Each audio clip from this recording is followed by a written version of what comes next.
Boa noite a todos e a todas. Em nome da APAE Belo Horizonte, eu desejo a vocês as boas-vindas a essa live.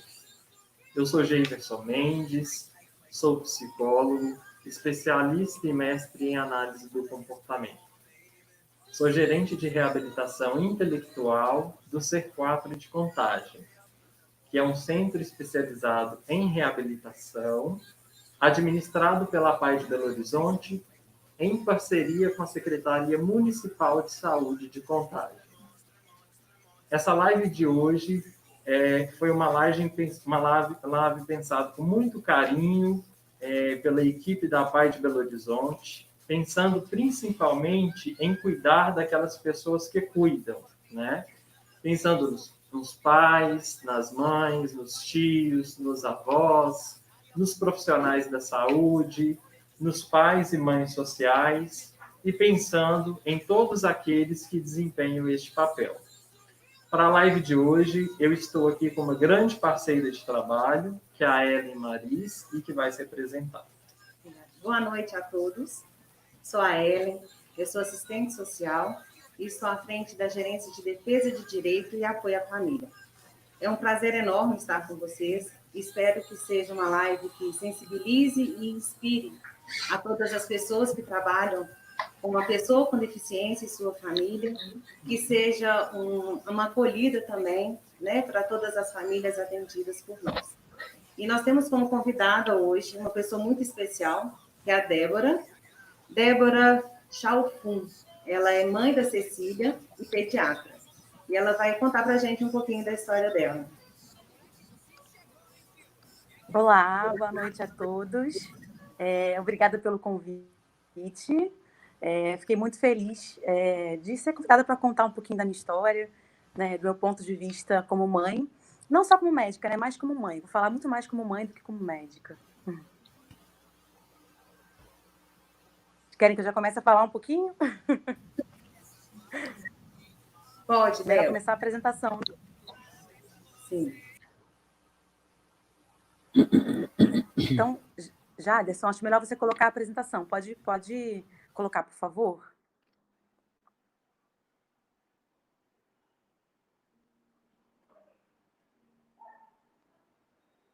Bom, então, essa palestra, na verdade, eu fui chamada... Pode manter... pode deixar como está, então, Jaderson. Ano passado, em agosto do ano passado, aconteceu o Congresso Internacional de Paralisia Cerebral e me chamaram para falar um pouquinho como é que foi receber o diagnóstico de paralisia cerebral da minha filha, né? Eu lembro que na hora, assim, que me chamaram, eu fiquei toda feliz. E aí depois, quando eu comecei a montar minha palestra, eu comecei a pensar, gente, por que me chamaram? O que eu vou falar, né? Como é que é receber um diagnóstico de paralisia cerebral? Na verdade, quando você pensa muito ruim, né? E aí depois, quando eu comecei a montar minha palestra, primeiro eu fiquei desesperada, que eu falei, gente, o que eu vou falar, né? Mas depois, quando eu comecei a montar a palestra, eu percebi que só quem está do lado de cá que consegue falar o que eu vou falar agora. Só quem vive isso para conseguir realmente expor como é que é receber um diagnóstico, não só de paralisia cerebral, mas como qualquer deficiência, qualquer alteração que o filho tem que não seja típico, né? Um desenvolvimento atípico. E essas mães que estão aí, na verdade, são as mães que me inspiraram muito. E eu estou aqui para representar um pouquinho de cada mãe que eu já conheci até hoje, tanto pessoalmente, tanto quanto pela internet.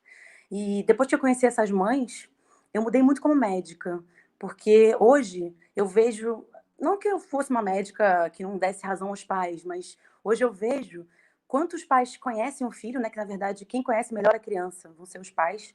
E eu dou muito mais valor a cada mãe, cada pai fala. E com isso eu sou uma médica melhor. Pode passar, por favor. Jaderson, pode... obrigada. Bom, essa é minha filha, a Cecília. Ela atualmente está com 2 anos e 5 meses. Minha gravidez foi tranquila. Eu não tive nenhuma doença na gravidez. E por conta disso eu decidi fazer um parto normal. Só que a Cecília sofreu uma asfixia no parto. Faltou oxigênio para ela. E por conta disso, ela teve o diagnóstico de paralisia cerebral. Pode passar o próximo, por favor. Eu vou contar bem rapidinho um pouquinho da nossa história, do nosso começo, né? Cecília, quando nasceu, ela precisou ser reanimada na sala de parto, foi entubada, ficou uma semana entubada, e depois que as crises convulsivas foram controladas, ela saiu da gravidade maior, né? O restante da internação foi todo por conta que ela não conseguia sugar, foi para poder treinar essa parte oral. Só que ela não conseguiu sugar, e a gente fez uma gastrostomia nessa mesma internação. Ela ficou no total 66 dias internada, e depois a gente foi para casa com a gastrostomia. Pode ir próximo, por favor. Bom, eu sempre sonhei ser mãe. Acho que a vida inteira eu sonhei ser mãe. E desde assim, de pequenininha, né? E quando eu descobri que eu estava grávida, eu já comecei a planejar o futuro da minha filha até a idade adulta. Eu já pensava até nos netos, para vocês terem uma ideia. Então, receber esse diagnóstico e pensar que podia ser diferente do que eu sempre imaginei foi muito dolorido. Eu lembro até hoje, assim, de eu falar para minha empregada, antes de sair de casa para a maternidade, de falar assim: Fátima, troca o lençol do berço da Cecília, porque a gente vai voltar para casa no máximo em 2, 3 dias. E a gente só voltou para casa 2 meses depois. Pode passar, por favor. Pode passar, Jaderson, por favor. Opa, acho que passou demais. Bom, não sei se vocês conhecem as fases do luto, mas quando eu estava fazendo essa palestra, eu fui estudar um pouquinho sobre o luto, porque eu sabia que eu tinha passado por um luto. E quando eu comecei a ler sobre o luto, eu percebi que eu tinha passado por todas as fases. Porque a gente vive o luto do filho desejado e tão sonhado, né? Pode passar, por favor. Essas são as fases do luto ou do diagnóstico. Eu acho que são as fases que a maioria dos pais passam, se não todos passam, a maioria dos pais passam por essas fases. Eu vou falar um pouquinho de cada fase. Eu vou contar como é que foi receber esse diagnóstico, falando por essas fases, né? Mas eu queria falar que essas fases não são estáticas, não são fixas. Elas acabam se misturando. Não é que nem um videogame que eu passei de fase e não volto depois. Não vou voltar mais, né? Elas podem acabar se misturando. Pode passar. Bom, a primeira fase que eu passei,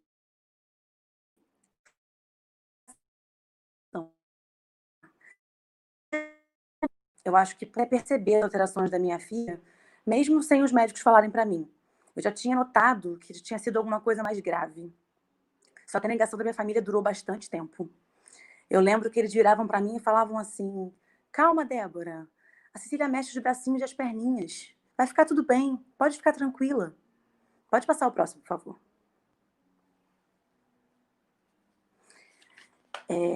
Eu acho que muitas pessoas pensam isso, né? Quando vem um bebê ali todo fofinho, né? Se mexendo, né? Porque muitas pessoas têm a ideia de que a criança que tem paralisia cerebral vai parar de se mexer, né? A ideia errada, né? De que a criança com paralisia cerebral vai paralisar o cérebro inteiro. E não é isso que acontece, né? Então, é muito difícil para os pais, principalmente os pais leigos, entenderem que a criança se mexendo, como é que ela pode vir a não andar no futuro se ela está se mexendo, né? E eu acho que aqui no Brasil, assim, muitos médicos demoram muito para usar o termo paralisia cerebral e também para dar o diagnóstico, né? Eu acho que muitas pessoas acabam falando que a criança tem só um atraso no desenvolvimento, ou então usam aquele termo que é bem grande e muita gente não entende, que é encefalopatia crônica não progressiva, que é o nome bonito da paralisia cerebral. Mas eu acho que quando os médicos usam isso, não falam paralisia cerebral, os pais acabam não entendendo. Porque muitas pessoas pensam que assim, bom, se é uma coisa crônica e não progressiva, ou seja, não vai piorar, né? Mas o que não vai piorar é a lesão cerebral. Mas as questões clínicas da criança podem sim piorar. Por isso que é tão importante o diagnóstico ser feito o mais precoce possível. Pode passar o próximo, por favor. Então é isso. Muitas pessoas acham que é só um atraso no desenvolvimento e que, independente do que a gente faça, né, a criança vai conseguir chegar lá. Né? Eu acho que muitas pessoas pensam assim. Quer dizer, eu acho que quando alguém fala atraso no desenvolvimento, eu penso assim, que eu tô indo para Paris, né? E meu voo atrasou. Mas se o voo tá atrasado, mas eu vou chegar lá. Se eu chegaria amanhã. Se eu chegar daqui a uma semana, tudo bem, eu vou chegar lá. Mas o que pode acontecer é que a criança pode não chegar lá. Por isso que é tão importante a gente fazer o mais rápido possível esse diagnóstico para começar mais precocemente a terapia. Que é isso que a gente tem que fazer, né? Que a terapia precoce é tão importante. Pode passar o próximo, por favor.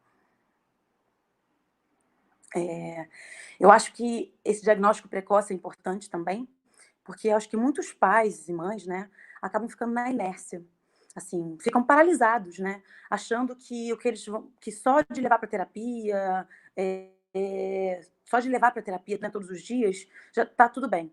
Só que o tempo que a criança fica na terapia é tão pequeno comparado com o tempo que ela fica com os familiares em casa, que a gente tem que ter a nossa importância, né? Como nós pais somos importantes. Por isso que o engajamento dos pais, né, junto somado com o afeto que é da família toda, é fundamental para esse desenvolvimento da criança.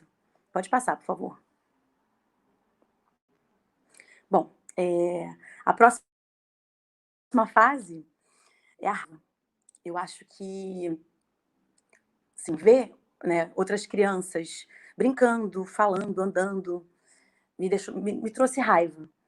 Ver minhas amigas, todas minhas amigas, na verdade, tendo filhos sem nenhuma alteração do parto, também me deixou com raiva. Ver as mães que não queriam engravidar. Débora. Oi. Eu esqueci de falar com você, Jefferson. Gostaria de voltar só um pouquinho nessa fase da negação. Eu passei para raiva sem falar com você. Eu acho que a sua experiência, né, Desculpa, que bom que você me cortou. É muito importante para todos nós, e aí eu gostaria só de complementar um pouco sobre essa fase da negação, né? Até porque as famílias vão experimentando isso de formas distintas. Sim, claro. Né?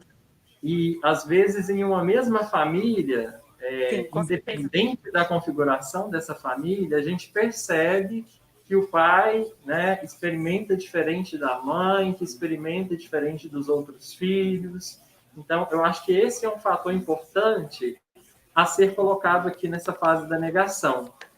E mais do que a negação com relação ao diagnóstico recebido, existe um significado por trás disso, né? Então, às vezes, a negação ela é muito mais do que com relação ao próprio diagnóstico, mas ela é também uma negação do significado que essa condição de saúde, eu acho que é independente do diagnóstico, né? Seja paralisia cerebral, seja o autismo, né? Independente desse diagnóstico, esse significado, ele é muito importante. E a maneira como as pessoas vão lidar com esse significado vai diferir muito de uma pessoa para outra, até mesmo, né, em uma mesma família, né? E é uma fase em que surgem diferentes emoções, né? As famílias podem experimentar diferentes emoções. A dúvida, o arrependimento, a própria solidão. Então, é muito comum que as pessoas nessa fase não queiram conversar com outras pessoas, prefiram estar sozinhas. E há uma série de comportamentos que as pessoas manifestam nessa fase de negação com o intuito justamente de se livrar do peso que é a realidade do diagnóstico. Então, é uma fase mesmo de evitação daquele confronto direto, né, com a condição de saúde que é posta, né, com o diagnóstico que é posto, né? Além da pessoa criar inúmeras possibilidades. Será que se eu tivesse feito tal coisa, eu não teria um resultado diferente? E outros pensamentos que surgem também, né? Eu posso continuar? De que forma a minha vida ela vai para frente? Quais motivos eu tenho para poder continuar a minha vida? São questionamentos muito presentes nessa fase da negação, né? Só que, apesar de toda a estranheza, essa fase da negação, ela é super importante para que a pessoa consiga passar adiante, seja para viver outras fases, seja para conseguir resolver essa situação do luto, né? E, acima de tudo, a fase da negação, ela é um mecanismo de defesa. Ou seja, diante de um diagnóstico recém-dado, acaba que este tipo de comportamento que as pessoas, que as famílias têm, elas funcionam como um mecanismo de defesa. Ou seja, é o melhor que a família pode dar diante daquele momento, diante daquela situação que ela está vivenciando. Então, era somente mesmo para complementar, né? Porque eu acho que cada pessoa vai experimentando essa fase de uma forma diferente. Ok?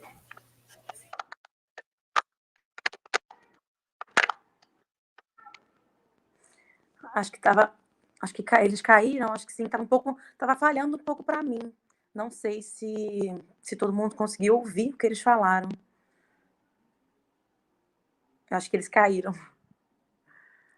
Bom, mas eu vou falando aqui um pouquinho, enquanto eles voltam. O que o Tá tudo Jefferson estava ok. falando, né? Realmente, cada um passa por um tipo de negação, né? E foi o que eu falei. Eu não passei por uma negação. A minha negação foi muito curta. Vocês caíram, né? Não, tá todo mundo Tava te ouvindo. cortando um pouquinho. Aqui tá legal. Pode continuar. Estão me ouvindo? Sim.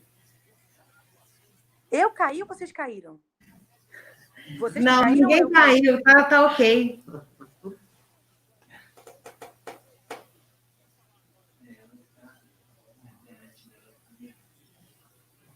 Conversa com ele. Débora, você me escuta?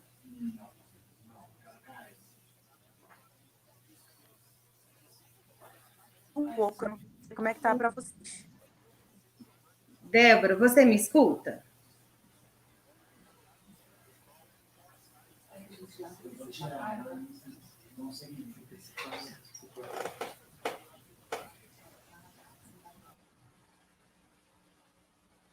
Tem aqui técnico com a Débora, ela está no Rio e ela está fazendo pelo celular. Então, deu uma certa dificuldade, às vezes tenha caído um pouquinho e a gente já está retomando. E essa questão que a Débora traz, assim como o Jefferson, é muito comum de nós ouvirmos quando a gente atende as famílias aqui na PAI. Né? Assim, quando a família chega e ela passa por uma entrevista social e as outras avaliações, essa negação é muito comum, né? Esse momento em que, conforme até uma pessoa colocou no chat, muitas vezes a gente não quer acreditar naquele diagnóstico, né? Nós não queremos que seja um exagero, a família espera isso, né? E isso é uma escuta muito comum, né? E cabe ao profissional que também está atendendo essa família esse olhar acolhedor diante dessa negação dessa família. Isso.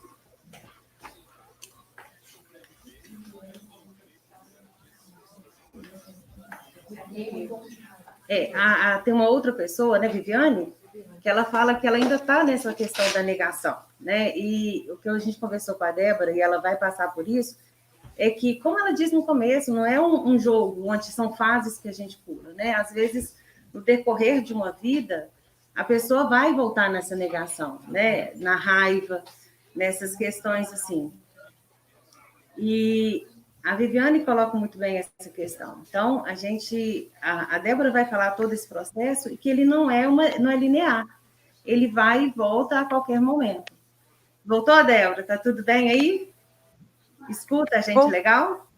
Voltei. Difícil, gente, hoje. Não, tá tranquilo. Escuto. Estão me ouvindo bem? Estamos. Sim. Pode continuar, então. Tá. Tá cortando ainda.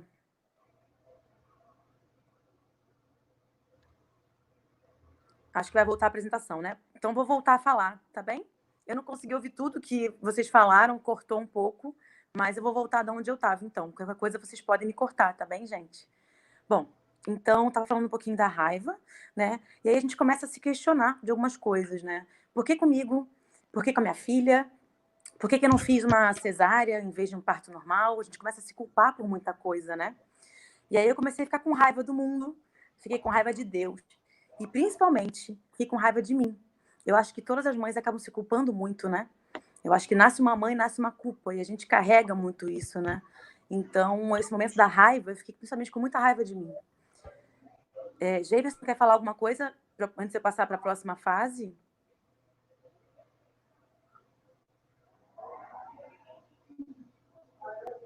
Jefferson, você me escuta? Com relação à raiva, se você me Estão me permite ouvindo? complementar, eu acho que você traz já na sua fala, né, uma Vocês estão me clareza. ouvindo, gente? Sim, Tá cortando muito. sim, eu estou te ouvindo. Tá ok. Então, você quer acrescentar alguma coisa sobre essa fase? Eu gostaria de complementar um pouco sobre a raiva. Acho que a sua fala, ela já ilustra muito bem esse episódio, essa fase. Geralmente nós chamamos essa fase também de rebeldia, né? E aí surgem pensamentos, né? Por que comigo? Eu nunca fiz nada de errado para ninguém. Eu nunca fiz nada de mal para ninguém. Por que que isso tem acontecido comigo, né? E esse sentimento de raiva, ele pode surgir com relação a situações específicas, ele pode surgir com relação às possíveis causas do diagnóstico, e ele pode surgir também com relação a pessoas específicas, como, por exemplo, a pessoa que comunicou o diagnóstico. Então, é natural, né, que a família sinta a raiva até mesmo dessa pessoa que deu o diagnóstico da deficiência. E eu acho que o mais interessante dessa fase é que por trás da raiva, o que existe é uma dor. Então, a raiva, ela é uma espécie de uma cápsula que envolve a pessoa, mas dentro dessa cápsula está muito presente o sentimento de dor. Essa pessoa ainda não conseguiu elaborar, ela não conseguiu ressignificar a vivência dela, e aí é uma forma de descontar. Se eu não fiz nada de errado para ninguém, se eu não fiz nada de mal para ninguém, por que isso está acontecendo comigo? E aí acontece, inclusive, a raiva até mesmo de Deus, né? Será que isso é um castigo? Por que que eu estou passando por isso? E ainda há uma outra questão que parece que essa raiva ela nunca vai passar. As pessoas experimentam isso de uma forma tão forte que elas não conseguem se ver fora desse sentimento de raiva. Só que, na verdade, essa raiva ela vai passar. Ela faz parte de um processo de cura, assim como as demais fases.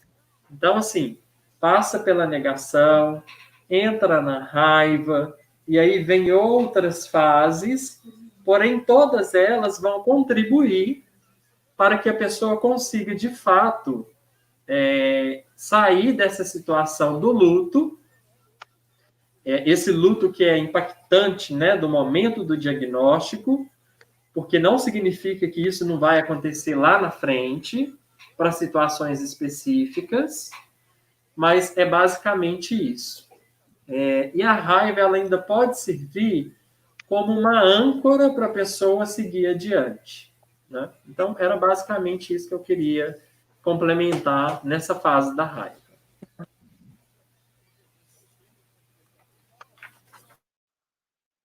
Tá. Só tirar uma dúvida. Se não conseguindo me ouvir bem, porque, assim, para mim tá cortando.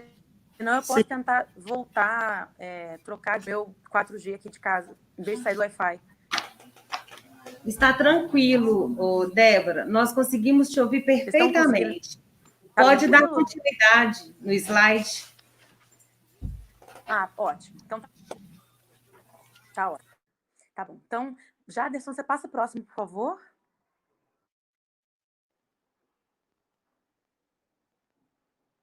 Bom, a próxima fase é uma fase que a gente chama de negociação. Todo pai, toda mãe, quando recebe o diagnóstico de paralisia cerebral, na verdade, qualquer deficiência, né, qualquer alteração no desenvolvimento do filho que seja uma coisa atípica, a gente quer um tratamento milagroso, né? Uma receita de bolo. Se você fizer direitinho o que falarem, o seu filho vai ficar bom. Mas como não existe isso na paralisia cerebral, né, a gente começa a fazer uns acordos internos. A gente começa a fazer uma negociação mesmo. A primeira negociação que eu fiz foi com Deus. Eu lembro que na minha família, né, tem pessoas de todas as religiões. Tem gente católica, da Umbanda, espírita, todas as religiões. E aí, nessa fase, assim, eu lembro que qualquer pessoa que virasse para mim e falasse: Débora, olha, reza para tal santo, eu rezava. acende vela para tal santo, eu acendia.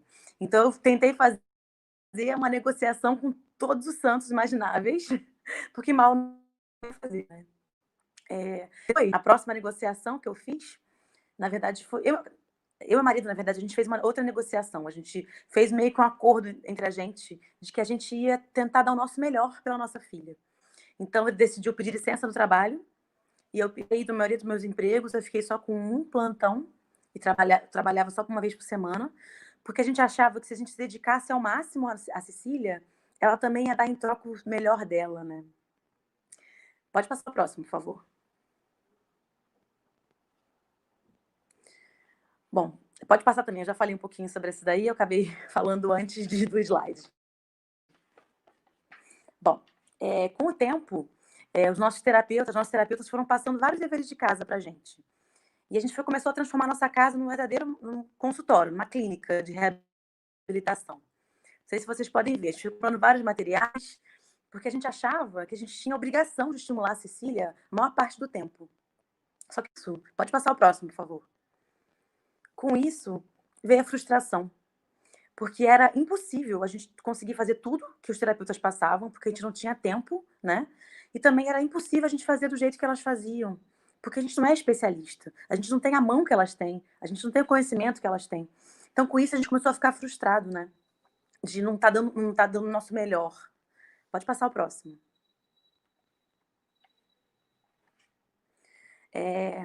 Eu lembro, no final de 2018, a Cília tinha quase um aninho, todos os terapeutas fizeram um recesso de final de ano. E a gente estava acostumado a sempre fazer terapia todos os dias, né? A gente quase nunca parava, a gente nunca tinha tido férias. E aí, quando eles decidiram fazer, todos fizeram recesso, eu fiquei desesperada. Porque eu falei, gente, como é que a gente vai ficar sem fazer terapia? Né? Cecília fazia terapia sempre. Na minha cabeça, nessa época, um dia sem terapia era um dia totalmente perdido. Mas depois eu percebi, depois que a gente parou, teve esse descanso forçado, eu percebi que como as pausas são necessárias. Foi muito bom parar. Eu percebi também que, às vezes, não fazer nada também ajuda. A criança precisa de um descanso, né? A gente precisa, não é? Nossos filhos também. Então, eu vi que pausas são necessárias. Pode passar para o próximo, por favor. Jefferson, antes de eu falar da próxima fase, complementa um pouquinho aí sobre a negociação. Tá, ok, vamos lá. Então, acho que você ilustra muito bem. Esperar ele entrar, né? Acho que você ilustrou muito bem, né, sobre essa fase da negociação, que também é conhecida como a fase da barganha, né? O que fica muito claro é que essa negociação, ela é com relação à dor sentida, né? E há uma oportunidade nessa fase de se tornar uma pessoa melhor. Então, eu acho que aí começa uma abertura para um processo realmente de cura, né? Ainda que na barganha, na negociação, o que predomina é uma intenção de voltar atrás para se reparar algo que já foi feito, algo que já está dado, está posto, né? Então, quando você cita alguns exemplos, né? Fazer as pazes com Deus, recorrer a algumas alternativas, muito com essa função de, às vezes, reparar algo que já foi diagnosticado, né? Só que, junto a isso, vêm as reflexões. E são justamente essas reflexões que possibilitam novos passos dentro desse processo de luto para alcançar uma melhor qualidade de vida, um estado melhor, uma relação mais saudável com a aceitação do diagnóstico estabelecido, né? E vale ressaltar que por trás dessa negociação existe um sentimento de culpa. E é muito esse sentimento de culpa que faz essa movimentação em busca de algo melhor, né? De ser uma pessoa melhor. E aí você começa até a trazer algumas possibilidades daquilo que você pode fazer com relação à sua filha, por exemplo, né? De que forma você pode se envolver até mesmo nesse processo de reabilitação. Então, era somente isso. Eu acho que a sua própria vivência já deixa muito claro o que é essa fase de negociação. Acho que a gente pode prosseguir para a depressão.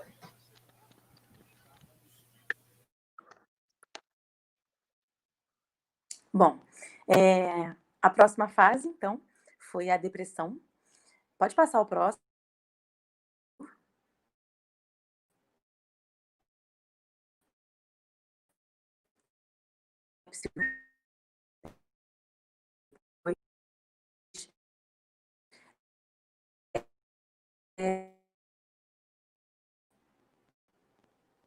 Acho que está cortado. Débora, eu queria te pedir para voltar, porque... Vou esperar voltar, que eu acho que está cortado, né? Você me escuta agora?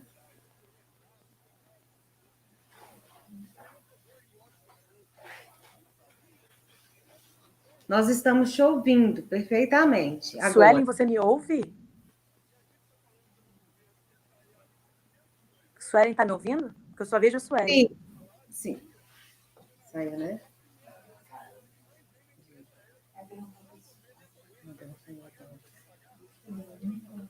Nosso microfone está fechado. Tá bem.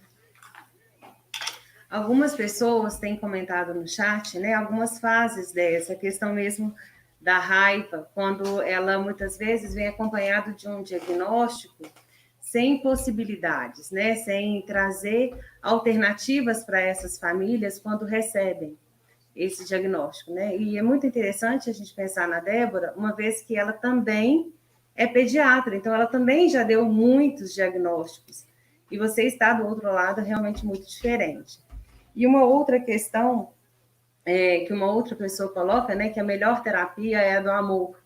Com toda certeza, é a do amor e a do respeito, né, pelaquela pessoa que está atendendo essa família. Débora voltou? Nos escuta agora, Débora? Escuto. Vocês estão me Então, escutando? a depressão, sim. Na fase da depressão, a gente não conseguiu ouvir nada. Então, você podia voltar, por favor?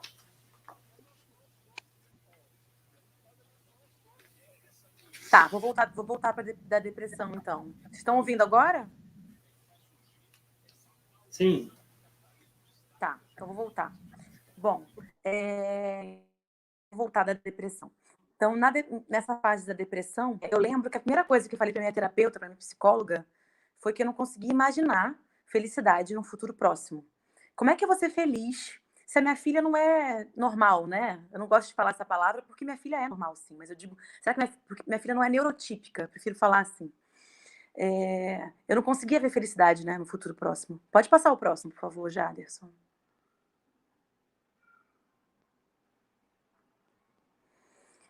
O medo e o sentimento de impotência tomaram conta de mim nessa fase. Eu fiquei totalmente sem chão, com tantas incertezas pela frente.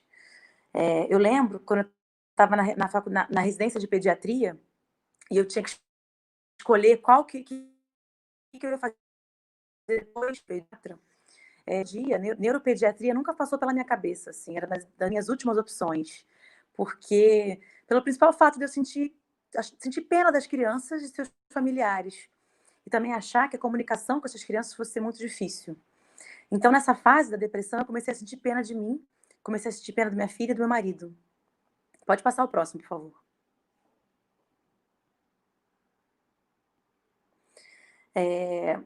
Os dias pareciam não ter fim, assim. Os dias eram sempre iguais e a rotina era sempre a mesma, né?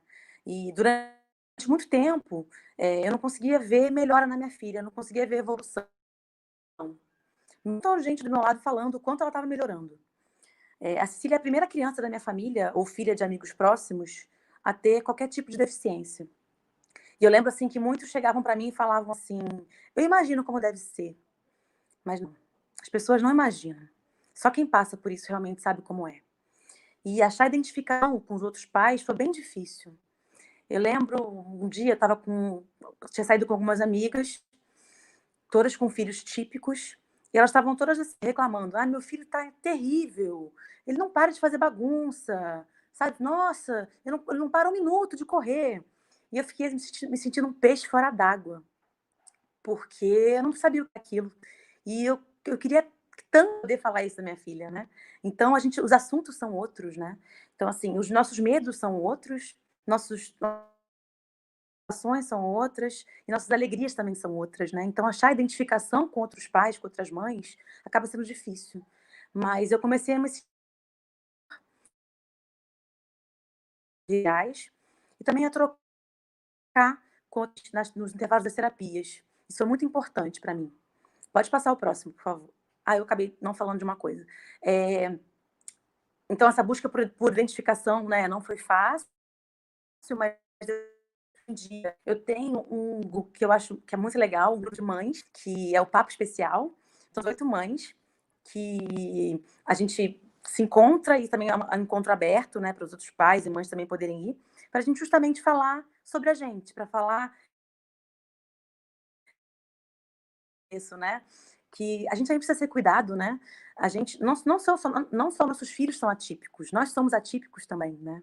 E nossas preocupações são outras. Então, como é importante a gente ter uma rede, né, de pessoas que passam pelo mesmo que a gente. Bom, mas além da depressão, eu também passei pelo transtorno do estresse pós-traumático.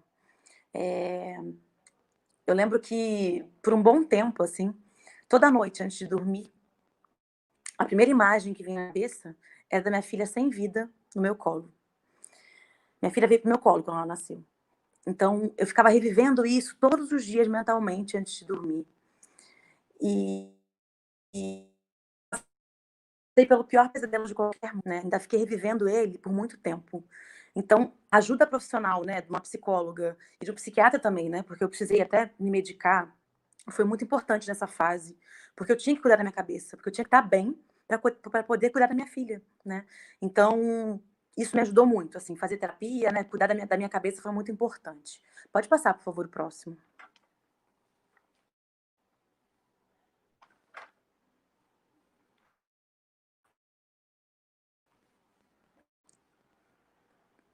Pode passar, por favor? Bom, com o tempo eu comecei a perceber que... Mas tudo depende do nosso ponto de vista, né? Se a gente começa a achar que assim, tá tudo muito difícil... Oi? Te interrompendo só uma vez.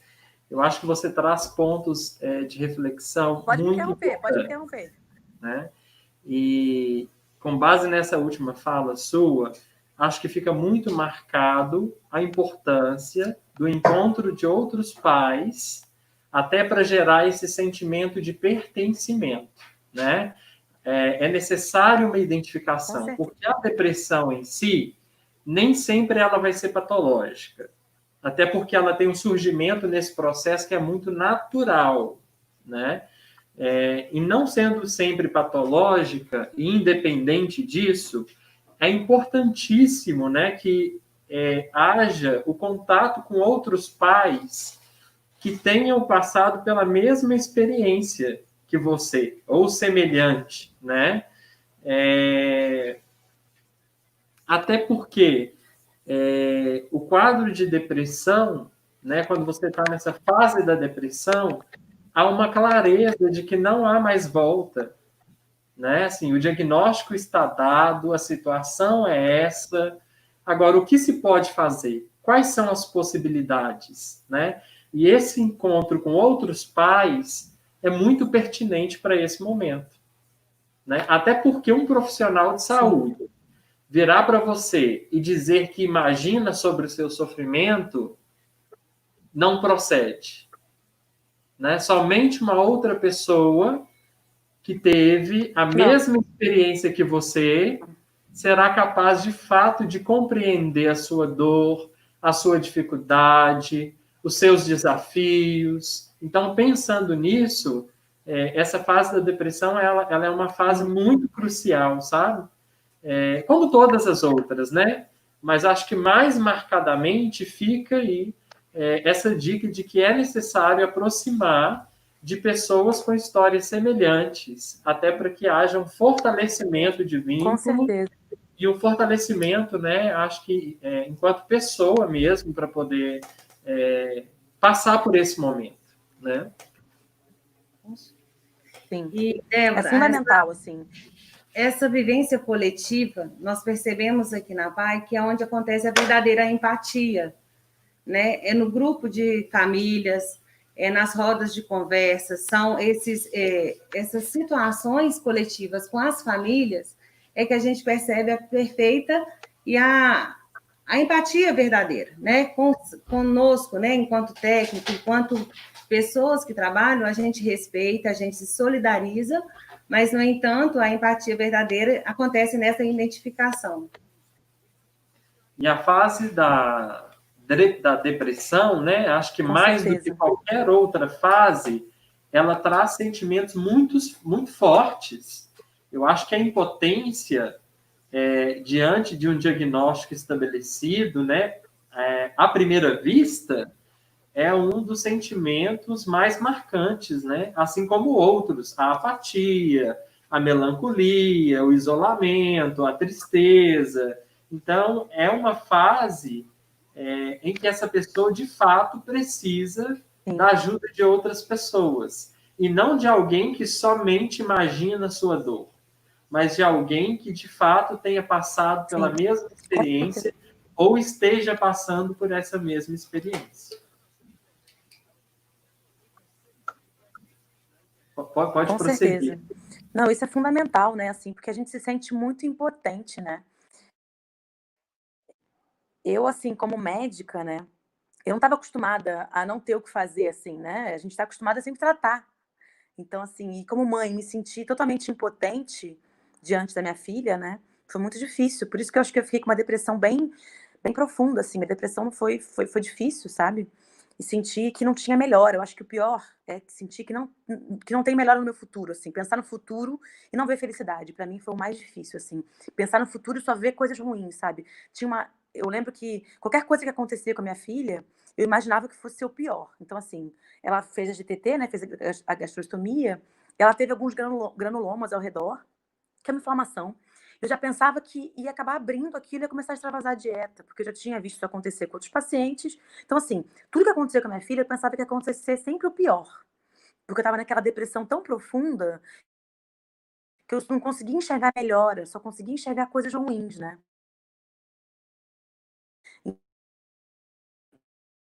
Que, na verdade, tudo depende do nosso. Se a gente começa a achar que tudo está muito difícil, muito ruim, os dias ficam pesados, os dias ficam tristes, né? E fica difícil continuar. Mas se a gente começa a achar, notar cada pequena melhora, ou então começar a buscar a felicidade nas pequenas coisas, fica tudo mais leve, né? E aí depois eu comecei a perceber, na verdade, o desenvolvimento acontecia. Né? Antes eu achava que não, ela não estava desenvolvendo. Mas depois que eu comecei a ver os dias com mais leveza, eu comecei a perceber, a notar os pequenos avanços, porque eu estava só acostumada a pensar nos principais marcos do desenvolvimento, né? A criança senta com 6 meses, a criança engatinha com 9, anda com 1 ano. Então eu estava muito focada nisso, até por ser pediatra, né? E como minha filha não atingia esses marcos, eu achava que ela não estava desenvolvendo. Mas não, ela estava desenvolvendo. Mas o desenvolvimento dela era num tempo diferente, né? E também era pequeno, um pequeno avanço. E quando eu comecei a dar valor para esses pequenos avanços, aí sim eu consegui sair da minha depressão. Aí vem a próxima fase, né? Que é a aceitação. Mas eu não sei se vocês querem acrescentar alguma coisa. Ellen e Jefferson podem ficar à vontade.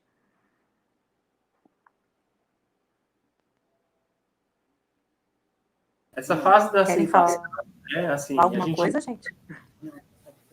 Depressão? Não, acho que da depressão era somente isso mesmo. Pode continuar, Débora. Tá, então, vou pedir para passar o próximo slide, então, por favor. Tá, ok. Então, vou falar da próxima fase, que é a última fase, que é a tão desejada aceitação, que eu acho que todos os pais queriam dormir e acordar um dia para o outro aceitando, né? Mas não é assim. Eu acho que cada pessoa tem um caminho a trilhar, mas eu acho importante a gente conhecer as fases para saber identificar que não é só com a gente que acontece isso, né? E que isso é normal de acontecer. E a aceitação vai chegar. Bom, pode passar o próximo, por favor. Eu gostei muito dessa frase da Lau Patron, e aí eu vou ler aqui para vocês. Bom, aceitar é acolher o que te aconteceu e escolher para onde se vai com isso e como. É parar de brigar com a vida e começar a enfrentá-la com respeito. Eu acho que essa frase fala muita coisa, né? Porque eu acho que quando a gente tá brigando ainda com tudo, né? A gente fica brigando com a felicidade também. A gente não consegue imaginar a felicidade, né? E quando a gente para de brigar com isso e começa a ver que pode ser possível sim fazer as coisas, né? Vamos lá, eu vou enfrentar, entendeu? Eu vou, né, tentar enfrentar, porque às vezes a gente tá tão na depressão, a gente tá tão mal, né? Que a gente não tem nem forças para enfrentar. E aí quando a gente para de brigar com isso e começa a enfrentar, que a gente percebe que tá conseguindo aceitar, né? Bom, pode passar o próximo, por favor.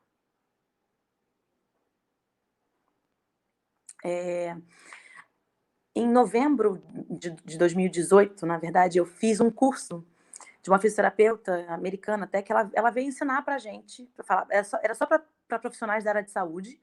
Eu fui a única médica que foi no curso e a única mãe que foi no curso também.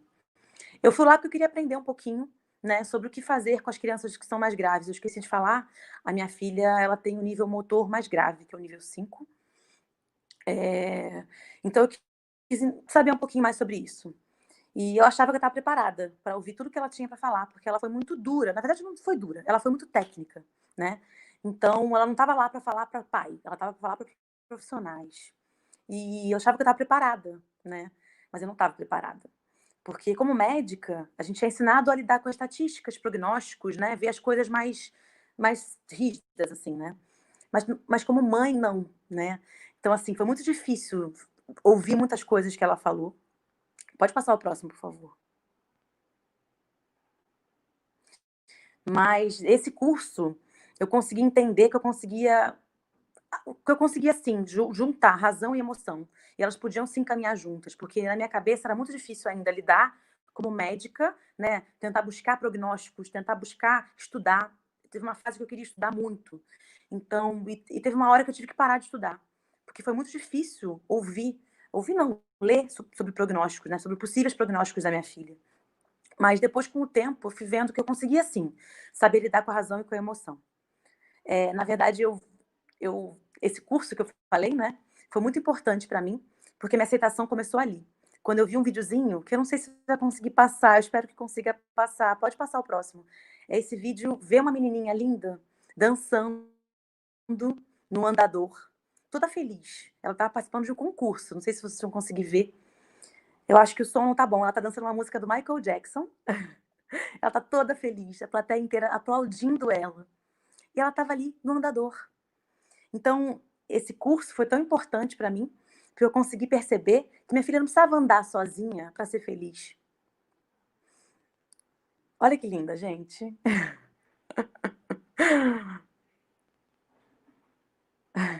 Não tá com som, mas estava todo mundo aplaudindo, ela muito, aplaudindo muito. Pode passar o próximo, por favor.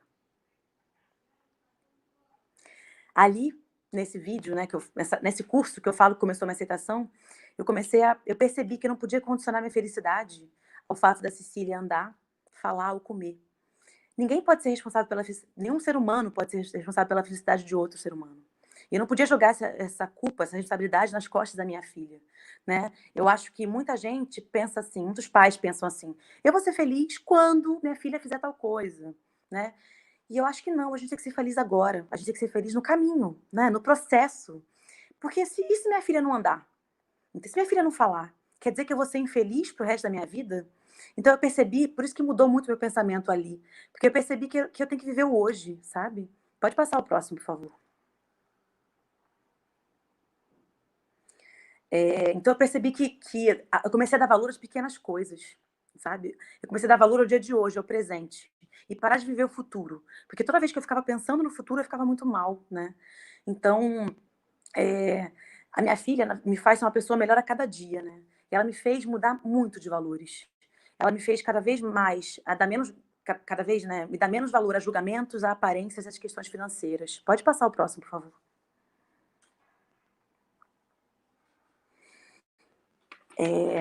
Hoje, a minha felicidade, como eu já falei, está nas pequenas coisas. Minha felicidade é ver minha filha sorrindo, é ver minha filha sustentando a cabeça, mesmo que seja por alguns segundos. É ver minha filha tentando pegar um brinquedo. Pode passar o próximo, por favor. é ver minha filha fazendo carinho em mim.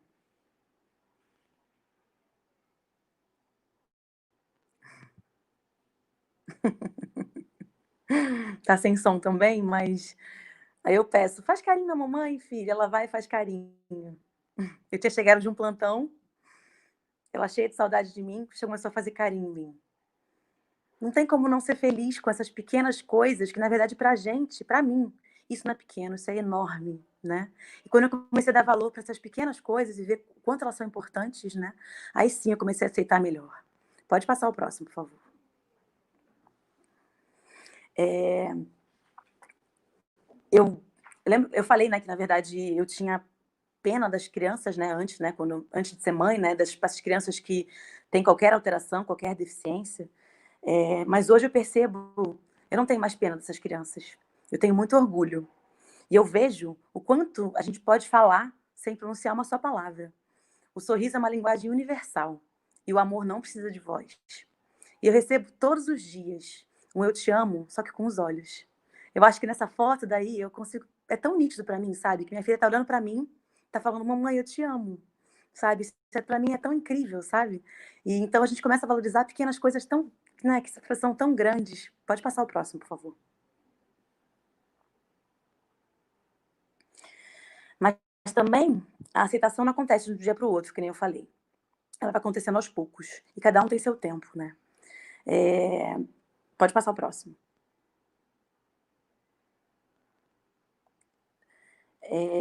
Aceitação também não é igual um comercial de margarina, em que a gente é feliz sempre. Não é porque eu aceitei que eu vou ser feliz todos os dias. Mesmo eu aceitando, tem vezes que eu tô andando na rua e eu vejo umas crianças saindo da escola, brincando, batendo palminha, né, contando pra mãe como é que foi o dia na escola. Eu chego em casa e choro.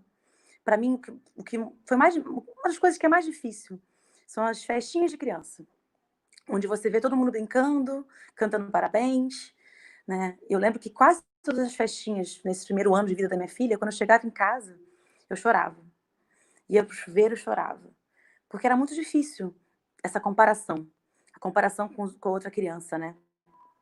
E aí, com o tempo, eu comecei a perceber que a comparação que eu devia fazer, na verdade, era a comparação vertical, ou seja, da minha filha, desculpa, da minha vertical, da minha filha com ela mesma, da minha filha com a minha filha de ontem, e ver quanto ela já evoluiu, acalma muito meu coração, entendeu. Então essa comparação horizontal, que é da minha filha com outra criança, não é boa, né. Mesmo eu tento não fazer, de vez em quando eu não consigo, é difícil, eu acho que é um processo também, mas toda vez que eu começo a comparar minha filha com outra criança, eu tento falar: "Para com isso, Débora. Lembra da Cecília de um ano atrás. Olha o quanto ela já melhorou", né. Então, isso que me dá muita força, sabe. Acalma muito meu coração. Pode passar o próximo, por favor.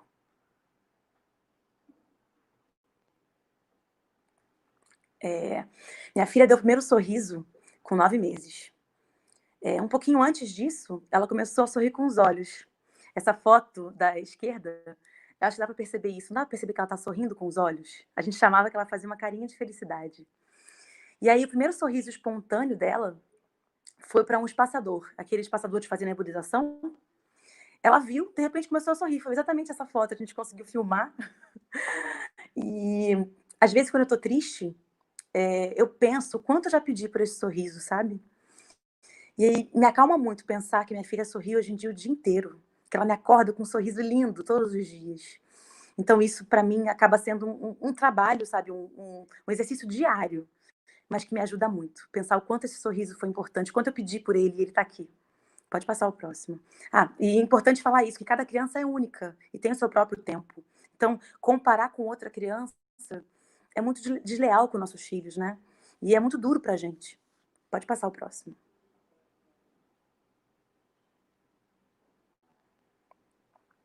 Ah, esse é um videozinho para mostrar como é que minha filha sorri hoje. Ela ama uma cosquinha.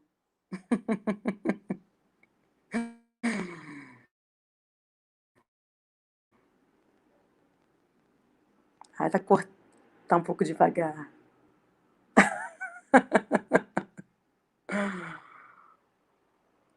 Pode passar o próximo.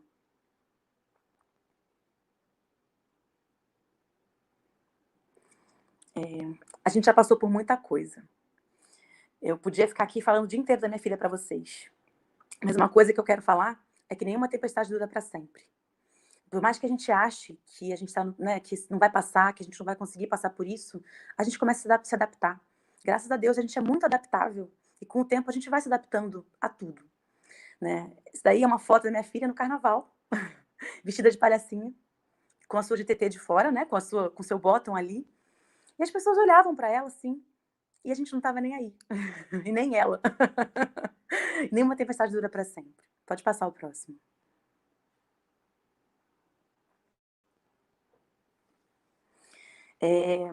Vocês devem ouvir, né, que muitos pais, na verdade muitas mães, né, atípicas, são muito fortes, né, e que, na verdade, eu acho que a gente é persistente, que a gente não tem muito outra opção, e a gente tem que tentar achar achar um lado positivo de cada coisa. E eu queria mostrar aqui hoje que nem sempre deficiência é sinônimo de sofrimento, que a gente pode sim levar uma vida mais leve, com alegria, apesar da gente viver num mundo cheio de pessoas com preconceito, mas a gente consegue sim ser feliz. Pode passar o próximo. E para terminar, eu queria falar que vai ter um congresso online, que é só para a família. Vai ser um congresso internacional de paralisia cerebral para a família. Não tem data ainda, eu faço parte da comissão organizadora, mas eu queria deixar para vocês esse convite, que eu acho que vai ser muito legal, porque a gente precisa também, né, desse cuidado. Vai ser realizado pela Nossa Casa, não sei se vocês conhecem, é uma ONG, que se vocês tem tanto no Facebook, tanto no Instagram, também tem no YouTube, é só procurar, tá até ali, nossacasa.org.br. Eles têm materiais muito legais, eles são muito informativos, eles explicam muita coisa sobre paralisia cerebral, mas eles não falam só de paralisia cerebral, falam de deficiência no geral. E é isso, obrigada. Pode passar o próximo, por favor. Obrigada. Geiverson e Ellen, podem complementar o que vocês quiserem.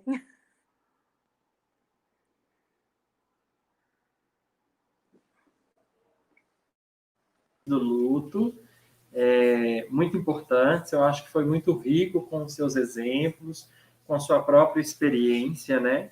Então, você trouxe aí sobre a negação, sobre a raiva, sobre a depressão, sobre a barganha, e aí faltou a gente falar só um pouquinho da aceitação, né? Que, como o próprio nome já diz, é a aceitação da condição do diagnóstico, mas eu gostaria de chamar a atenção das pessoas que essa aceitação, ela não pode ser da boca para fora. A aceitação, ela tem que refletir as minhas emoções, os meus pensamentos, todo o meu comportamento. Não basta dizer ao outro que já aceitei a situação, né? Mas todos os meus comportamentos, eles têm que ser condizentes com essa situação de aceitação. Além do mais, a aceitação, ela traz um cenário de mais tranquilidade para a pessoa que está vivenciando o luto, uma vez que ela não tem mais que lidar com a negação, ela não tem mais que lidar com fuga e com esquiva, com relação àquilo que, a princípio, né, gerava muito sofrimento. Então, é um cenário de maior tranquilidade, né? E a gente percebe que é uma realidade permanente. E com isso, o sofrimento ele vai ficando mais suavizado, né? O sofrimento mais suavizado. E com isso, os pais, né, cuidadores, responsáveis, conseguem visualizar novas possibilidades. E aí entra o ponto, né, que você menciona sobre a intervenção precoce, você já dá conta, né, de promover intervenções, e aí para de comparar sua criança com outras crianças o tempo inteiro e volta um olhar de comparação da sua criança com ela mesma, né? Então você toma como parâmetro o próprio desenvolvimento da sua filha. E isso eu acho que é uma dica valiosa para todos os pais, né? Quanto sofrimento pode surgir quando a gente fica comparando com outras crianças, principalmente quando são crianças com desenvolvimento típico, né? Então, eu acho que é entender que existe um ponto de singularidade, que as histórias são únicas, e como pais, podem sim promover intervenções, né? E aí cabe, né, procurar ajuda de um profissional. Não precisa ser todo profissional, eu acho que tem que ser um profissional com o qual a família se sentir melhor, se sentir confortável, né? Então, eu acho que essa busca por ajuda, ela é importante, porque a gente sabe que o processo do luto, ele varia muito Muito entre importante. pessoas, né? E existem aqueles lutos que a gente vai chamar que são os lutos mais complexos. E aí, a intervenção profissional ela vai ser essencial para que essa família consiga, de fato, aceitar e promover um processo de reabilitação interessante.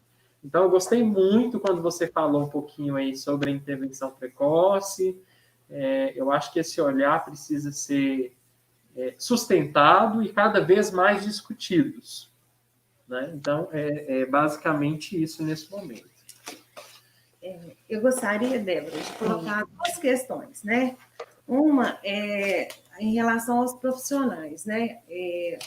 A pessoa que está atendendo aquela criança, na verdade, ele atende toda a família, né? Porque ele está atendendo as expectativas, os anseios, os medos, né, daquela família. Então, todo profissional que atende uma pessoa com deficiência, né, seja em qual fase ela tiver, né, às vezes uma criança, às vezes um adolescente, ele tem ali uma função muito grande de compreender também em que fase essa família está, né? Porque a família, ela não vai mudar de fase em relação ao luto, muitas vezes. Somos nós que temos que nos adequar à realidade daquela família, né? Então, eu acho que a gente precisa, enquanto pessoas que atendem, né? Nós atendemos, a gente tem que ter esse olhar diferenciado. E uma outra coisa que a gente até conversou, né, separadamente, quando nós fizemos aquela reunião, a questão que muitas mães chegam para nós e até nas rodas de conversa e falam que não gostam de ser chamadas de guerreira, né? Porque o guerreiro ele não pode fraquejar, né? Ele não pode se entristecer, ele tem que ser forte o tempo inteiro e ninguém consegue ser forte o tempo inteiro, né? Você mesmo fala sobre essas fases do luto que ela não Ninguém é consegue. uma linha, né? Ela não é linear. Então, como que uma guerreira, né, não pode chorar, não pode pedir ajuda? E muitas vezes a família acaba se tomando posse realmente dessa questão de ser guerreira e não pede ajuda. E aí vem uma depressão, uma questão que ela às vezes se sente ainda mais só, né? Então, acho que as famílias, os profissionais, a gente tem que estar muito sensível ao momento de pedir ajuda, né? A sua fala é muito rica, porque Sim, eu acho que a sociedade, né, Ellen? Sim, a sociedade cobra Eu e acho que a coloca. sociedade inteira já trata a gente como guerreira. Entendeu? Né? E aí E a a gente não sua tem direito de sofrer, sabe? É a mãe. Você tem um anjo. Muita gente fala assim, que minha filha é um anjo, sabe? Que foi um anjo que caiu na minha vida e eu tenho que ser guerreira para aguentar tudo. Não é assim, sabe? Eu tô até vestindo uma blusa aqui, que eu acho que não vai dar para ver direito. Mas o que essa blusa diz, tá ao contrário aqui, mas assim, ela fala, toda mãe, primeiro ela vem uma frase assim, toda mãe especial é heroína. Logo em seguida ela risca, assim, toda mãe atípica é humana. Nós somos humanos, entendeu? A gente não é guerreira, a gente não é super-heroína. A gente é humana tentando fazer o nosso melhor. Mas nem sempre a gente vai conseguir. A gente tá cansada também, entendeu? A gente tem deixa muitas vezes nossa vida de lado para cuidar dos nossos filhos. Então, assim, a gente é um ser humano, a gente é mãe, igual qualquer mãe, entendeu? A gente não é uma super mãe só porque a gente cuida dos nossos filhos. Então, acabam colocando a gente num patamar, né? Que, na verdade, eu não quero ser esse patamar porque não me deixa sofrer, né? Se eu tô reclamando da minha vida, você está reclamando da sua vida, mas você é tão forte.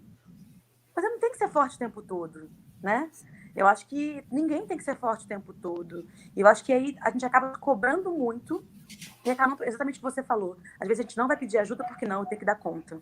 A mãe acaba sendo muito assim, né? Não, eu tenho que dar conta. É meu papel de mãe, eu tenho que dar conta de tudo e eu não posso reclamar. Mas muitas mães vão chorar no final do dia, vai chorar no chuveiro, que é quando você está sozinha, sabe? Então, assim, eu já chorei no chuveiro várias vezes.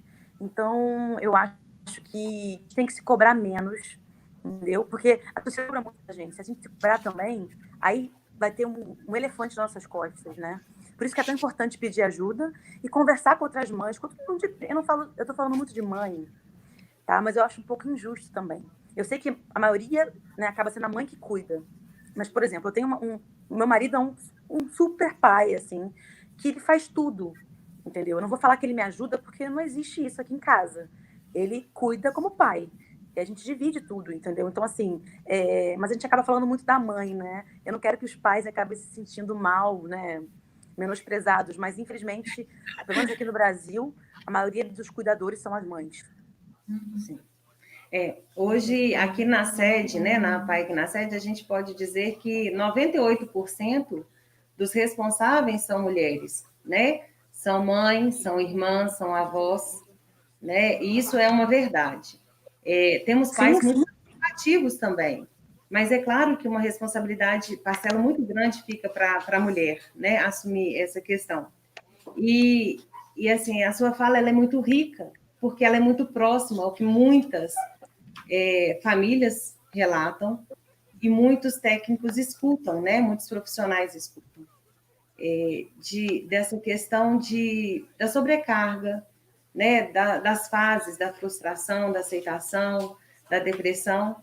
E eu acredito que a sua fala traz um conforto para as famílias, por elas se sentirem acolhidas, porque é uma partilha, são iguais. É como você diz, né? A importância da gente estar com os iguais. Porque teve até uma pessoa que ela coloca, né? Até as nossas inexperiências é importante ser dividido. Então, é muito rico a sua contribuição para mim. com certeza. Porque a gente se sente muito sozinho, sabe? A gente se sente muito sozinho, sabe? Assim, quando eu lembro no começo, assim, como eu não conhecia ninguém próximo, né? Assim, eu conhecia paciente, mas eu não tinha contato como é que era no dia a dia, né? Então, eu me senti, assim, sabe, totalmente sozinha, só comigo acontece isso, sabe? E também, assim, existem muitos livros, né? Muitas coisas falando sobre maternidade típica. Eu, quando estava grávida, li várias coisas. E como pediatra, estudei muitas coisas também sobre o desenvolvimento típico. E aí chega um filho atípico, que minha mãe não podia me ajudar, porque não sabia, não podia me ajudar, ninguém podia me ajudar, e não tem nenhum livro que explica como ser mãe atípica, entendeu? O que fazer, entendeu? Com essas situações que são totalmente diferentes do habitual, né? Então, é muito difícil esse começo, assim, não só o começo, né?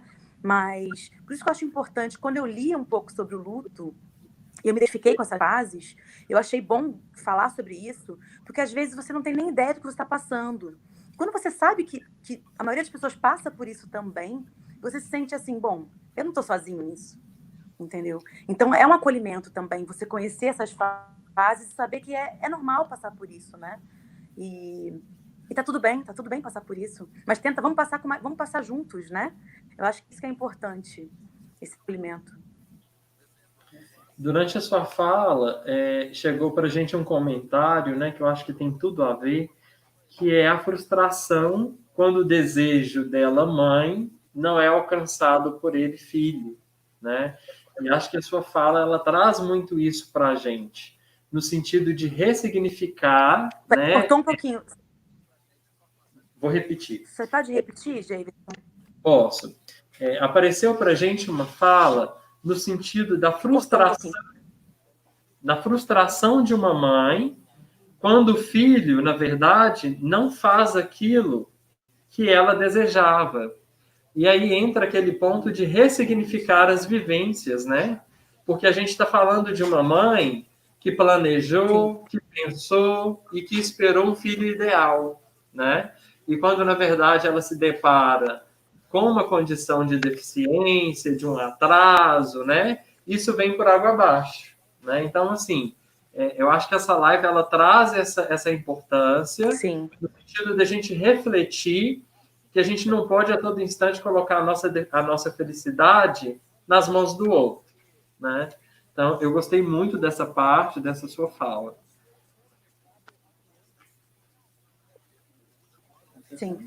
Assim, eu vi uma palestra uma vez de um psicólogo que ele falava assim, que toda mãe e pai atípico ama duas crianças, ama dois filhos.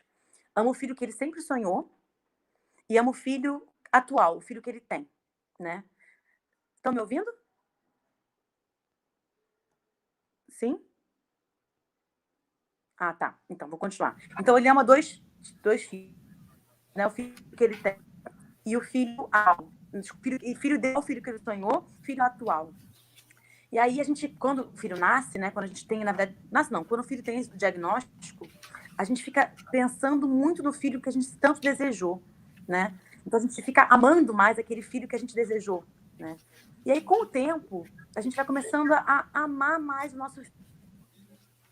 Mas não significa deixar de amar aquele filho que eu sonhei, entendeu? Porque com o tempo eu vou amando muito mais o meu filho atual do que aquele filho que eu sonhei.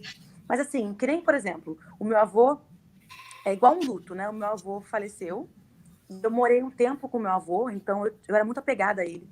Então, quando ele faleceu, eu sofri muito no começo, né? Primeiro ano, principalmente. E quando eu pensava nele, era muito sofrido, sabe? Mas aí, com o tempo, hoje em dia, quando eu penso no meu avô, eu penso nele com saudade. Eu não penso mais com aquela dor toda, sabe? Então, eu acho que, com o tempo, aconteceu isso com a minha filha. A Cecília, que eu sempre sonhei, ela, de vez em quando, aparece. Eu lembro dela, às vezes. Essa comparação, às vezes, não tem jeito. A gente tem... É uma coisa do ser humano. A gente, às vezes, compara, entendeu? Então, assim, às vezes, eu lembro daquela filha que eu sempre sonhei. Só que eu não lembro com aquela dor do início, entendeu? Então, acho que eu vou continuar amando aquela filha, mas, assim, eu amo muito mais essa filha de hoje. Então, eu acho que é isso. A gente tem que aceitar isso também, que é normal você lembrar daquele filho. Isso. É isso. Débora. Conseguiram me ouvir? Sim. Em nome da APAE, eu quero agradecer muito a sua participação, o seu depoimento, o aprendizado que você trouxe para todos nós, né? Foi muito rico. Eu creio que essa live, esse assunto, ele vai ainda render muito, né? Porque agora as pessoas ouviram, aí nós vamos refletir a respeito para depois a gente poder né, digerir tudo isso mesmo. É um assunto muito denso, né? Mas foi feito de uma forma muito leve, da forma que você fala, da forma que você traz. Te agradeço muito em nome de todos da APAE. Foi muito rico. Espero que a gente tenha novas oportunidades, né, de reencontrar, Obrigada. de aprender com você. Também gostaríamos de agradecer, né, a todas as pessoas que estiveram presentes, acompanhando essa live, né, dedicaram o seu tempo para esse tema que é relevante. Acho que a Ellen disse muito bem, né? Vai continuar refletindo nas nossas vidas a partir de agora. Ficou muito marcado para mim, né, essa questão de não mais imaginar a dor do outro. Eu acho que cabe a nós respeitar, né, e não ficar imaginando como profissional, imagina a sua dor, mas, na verdade, a gente aprendeu que nós temos que respeitar, que quem, na verdade, entende a dor, entende, né, a história de vocês com filhos com deficiência, são outros pais, são outras mães, outras pessoas que também passaram por uma história semelhante. Então, fica aí o meu agradecimento a você, a todos que nos acompanharam. E antes da gente encerrar essa live, eu gostaria de deixar um recadinho. Que a próxima live vai acontecer na sexta-feira da semana que vem, dia 3 de julho, às 3 da tarde. O tema será Desafios do processo de reabilitação da pessoa com paralisia cerebral, com a fisioterapeuta Regina Beluco, e os mediadores serão a Aline de Oliveira, que é fisioterapeuta, e Maria Letícia, que é neuropediatra, ambas do C4 de Contagem, da APAE de Belo Horizonte. Aproveito também para lembrar que está chegando ao final as rifas das camisas oficiais do Atlético e do América, porque as do Galo já se esgotaram. É do Cruzeiro. Desculpa,